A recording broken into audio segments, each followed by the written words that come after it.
Jose Mariano Lopez, who is the founder and CEO of Zero to Infinity, and sparked by a lifetime exposure to rockets, balloons, and space exploration projects in which his father was involved. Jose Mariano became an entrepreneur in 2009 when he founded Zero to Infinity to change the way we access space. So over to you, Jose. Thank you. Thank you very much, Katrina. I'm happy to be here with you all. Next slide. So, of course, the space is super popular right now, and we hear so much about it. But I would like to use these few minutes of your time to show that we're moving from science fiction to science fact, and that there's a big transformation in the way we go to space. And at Zero to Infinity, we're playing a small role in that big transformation. Why did I get, why did I get interested in space? Next. So, next. Up there, that you can see everything. And well, sorry, this is me, by the way, when I was 2. That's the little fella there, okay? And the guy with the beard is my dad. So I grew up, as she said, around rockets and space missions, and all these things were very, very big and very interesting. But I've always felt that there was a possibility to make it more affordable, easier, and get more people involved in space, and not just some scientists and some big corporations. Next.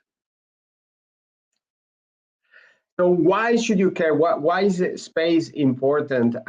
What can you do from out there that you cannot do from other parts of the world? And why should this be something of interest besides just entertainment and making up fun stories about, space westerns like Star Wars and such? Well, only from space you'll be able to connect the whole planet. So one day you'll have a mobile phone or something like this that will be able to connect everywhere, no matter where you are.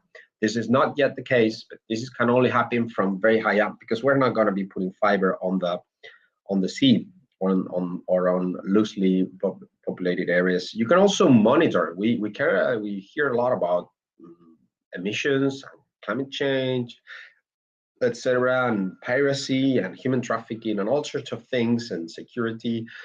Well, from space, guess what? We can see, we have the high ground. We can see really, really far, and that's very, very useful. But we can also see our planet with our own eyes, because we are not just consumers. We're not just cogs in the machine. We're humans, and our experience is highly valuable. And getting that experience to more and more people, I think, will be a good thing. So those are basically the 3 things that you can do from space. And I think what I'm trying to do will be done when not just space companies are involved in space, but any company has like a space element, because the space is just a place that can empower you to do and reach farther and do more. Next.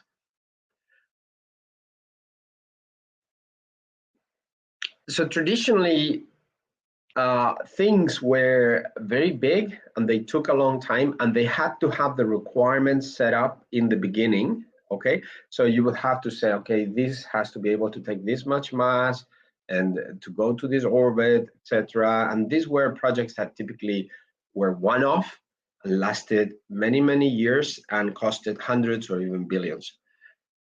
We're experiencing a change of paradigm, where we are moving towards both smaller items that act as a network, and also faster iteration cycles. So the agile word is really coming back to space, and it's becoming increasingly important, because if we do things in a more agile way, we can get more things done, and we can iterate our projects faster. And the example of the low Earth orbit microsatellites is a very strong one, but it's not the only one.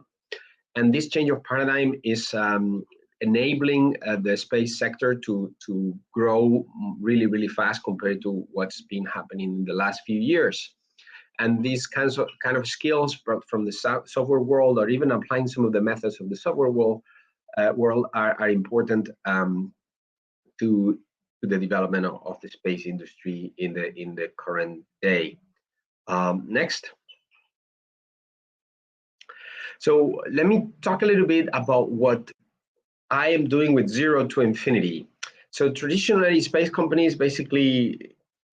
transportation companies basically use converted missiles or big missiles to send things up into orbit, and they need to fight gravity and they need to fight the drag of the atmosphere. So what I realized is that, well, for some things you do need a big rocket, but for other things you can just use balloons. Balloons can get you high up where the effects of space are already present, and also it can allow you to change completely the conditions from where to go even farther. So it's a rocket that takes off from a balloon is a much simpler rocket than a missile that takes off from the ground. So instead of fighting nature, fighting atmosphere and gravity, those forces of nature, you are embracing it to in a more environmentally conscious and efficient way get out of the planet.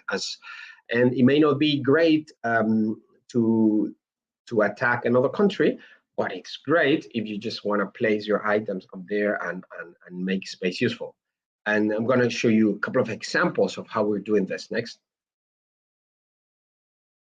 So one is a vehicle for people, we call it Balloon, and it will take off on a balloon, stay for a couple of hours up where the sky is completely black. By the way, that background is a picture from one of our test flights. And then the balloon comes down on its own and the capsule comes back down on parachutes. And this is going to allow every nation to have their own astronauts. It's going to allow lowering the cost of going to space by, for humans by several orders of magnitude, and we've already tested next half a scaled version of it. As an example of how we developed this, next play. So this is one of the prototypes, a little one. And so we didn't have the funds to build a large one, so we built a small one. We showed it to the investors. We tested some items, and next, and we can see here. We can step to the next video.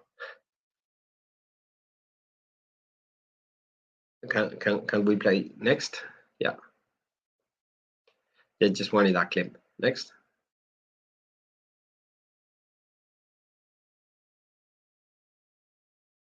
So this is our typical activities, how we launch.